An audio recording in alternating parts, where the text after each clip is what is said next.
పల్నాడు జిల్లా చిలకలూరుపేట నియోజకవర్గంలో డీఎస్సీ ద్వారా ఎంపికైన 48 మంది అభ్యర్థులకు ఘన సన్మానం జరిగింది. ఎమ్మెల్యే ప్రతిపాటి పుల్లారావు ఆధ్వర్యంలో 48 మంది నూతన ఉపాధ్యాయులను ఘనంగా సన్మానించారు. మెగా డీఎస్సీని అడ్డుకోవడానికి వైసీపీ నేతలు 150 కేసులు వేసినా మంత్రి నారా లోకేష్ పోరాడి సమస్యలను అధిగమించారన్నారు. ఏపీ వ్యాప్తంగా 16,000 మంది డీఎస్సీ అభ్యర్థులకు టీచర్లుగా ఉద్యోగాలు కల్పించారని ప్రతిపాటి పుల్లారావు చెప్పారు.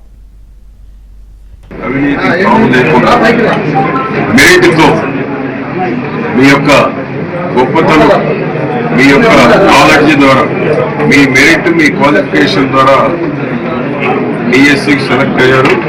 సెలెక్ట్ అయిన వారందరినీ అభినందిస్తా ఉన్నాం. అది మీ గొప్పతనం.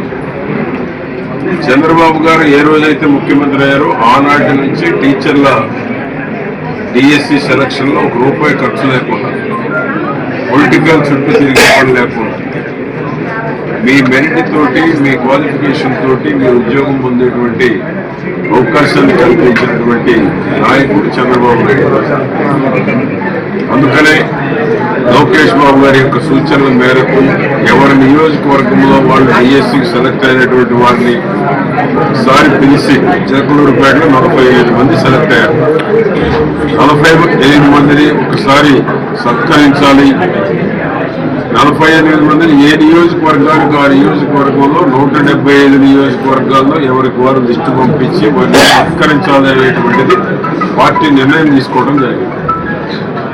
దానిలో భాగంగానే ఈరోజు సెలెక్ట్ అయినటువంటి వాళ్ళందరినీ పిలిచి వారిని సత్కరించి వారి గొప్పతనాన్ని, ఎన్నో ఏళ్లుగా ఎదురు చూస్తున్నటువంటి వారి యొక్క కళని కూటమి ప్రభుత్వం నెరవేర్చింది.